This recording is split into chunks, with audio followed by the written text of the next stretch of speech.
തൃശൂർ ജില്ലയെയും മലപ്പുറം ജില്ലയെയും ബന്ധിപ്പിക്കുന്ന സംസ്ഥാന പാതയായ തൃശൂർ കുറ്റിപ്പുറം റോഡിന്റെ ഉദ്ഘാടനം ഫെബ്രുവരി 19 പൊതുമരാമത്ത് ടൂറിസം വകുപ്പ് മന്ത്രി PM മുഹമ്മദ് റിയാസ് നിർവഹിക്കും. ചടങ്ങിന്റെ വിജയകരമായ നടത്തിപ്പിനായി വിപുലമായ സംഘാടക സമിതി രൂപീകരിച്ചു. നഗരസഭാ കോൺഫറൻസ് ഹാളിൽ ചേർന്ന യോഗത്തിൽ AC മൊയ്തീൻ MLA അധ്യക്ഷനായി. കുന്നംകുളം നഗരസഭാ chairperson Soumya Anilan, vice chairperson PG Jayaprakash, Kadavallur ഗ്രാമപഞ്ചായത്ത് president Bindu Dharman, Porkulam panchayat president KA Jyothish, Chowwannur panchayat president AM Nidheesh, ജില്ലാ പഞ്ചായത്ത് അംഗം MV പ്രശാന്തൻ മാസ്റ്റർ, മറ്റ് ജനപ്രതിനിധികൾ, ഉദ്യോഗസ്ഥർ, മാധ്യമപ്രവർത്തകർ, രാഷ്ട്രീയ കക്ഷി നേതാക്കൾ തുടങ്ങിയവർ പങ്കെടുത്തു. ഫെബ്രുവരി 19 കുന്നംകുളം പഴയ ബസ് സ്റ്റാൻഡിൽ രാവിലെ 10 മണിക്ക് നടക്കുന്ന ഉദ്ഘാടന ചടങ്ങിൽ AC മൊയ്തീൻ MLA അധ്യക്ഷനാകും.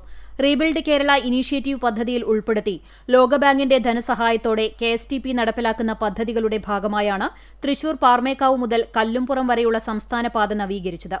നവീകരണത്തിന്റെ ഭാഗമായി ആകെ 33.243 കിലോമീറ്റർ ദൈർഘ്യമുള്ള പാത DBM ആൻഡ് BC പ്രതല നിർമ്മാണവും കോൺക്രീറ്റ് പ്രതല നിർമ്മാണവും ഉപയോഗിച്ച് അന്താരാഷ്ട്ര നിലവാരത്തിലേക്ക് ഉയർത്തി. കൂടാതെ 28 കലുങ്കുകളുടെ പുനർനിർമ്മാണവും 3 ചെറുപാലങ്ങളുടെ നിർമ്മാണവും പദ്ധതിയിൽ ഉൾപ്പെടുത്തി പൂർത്തിയാക്കി.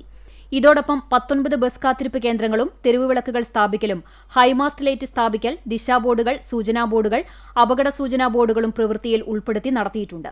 റോഡിൽ സുരക്ഷാ ക്രമീകരണങ്ങളും റോഡ് മാർക്കിംഗും റോഡ് സ്റ്റഡ് സ്ഥാപിക്കലും നവീകരണ പ്രവൃത്തിയുടെ ഭാഗമായി പൂർത്തീകരിച്ചു. ഇതേ ചടങ്ങിൽ ചെറുവള്ളിക്കടവ് പാലത്തിന്റെ നിർമ്മാണോദ്ഘാടനവും കലശമലയിൽ ഏറ്റെടുത്ത 11.95 ഏക്കർ ഭൂമിയുടെ രേഖ കൈമാറലും മന്ത്രി ഉദ്ഘാടനം ചെയ്യും. കുന്നംകുളം നിയോജക മണ്ഡലത്തിലെ പെങ്ങാമുക്ക് റോഡിൽ സ്ഥിതി ചെയ്യുന്ന ചെറുവള്ളിക്കടവ് പാലം 7.94 കോടി രൂപ വിനിയോഗിച്ചാണ് പുനർനിർമ്മിക്കുന്നത്. നിലവിലുള്ള ചെറുവള്ളിക്കടവ് പാലത്തിന് 30 മീറ്റർ നീളവും ആകെ 4.65 മീറ്റർ വീതിയുമാണുള്ളത്. പുതിയ പാലം 20 മീറ്റർ നീളമുള്ള 3 സ്പാനോടുകൂടി ആകെ 60 മീറ്റർ നീളത്തിലും ഇരുവശത്തും 1.5 മീറ്റർ വീതിയുള്ള നടപ്പാതകളും 7.5 മീറ്റർ വീതിയുള്ള കാരേജ് വേയും അടക്കം ആകെ 11 മീറ്റർ വീതിയിലുമാണ് നിർമ്മിക്കുക.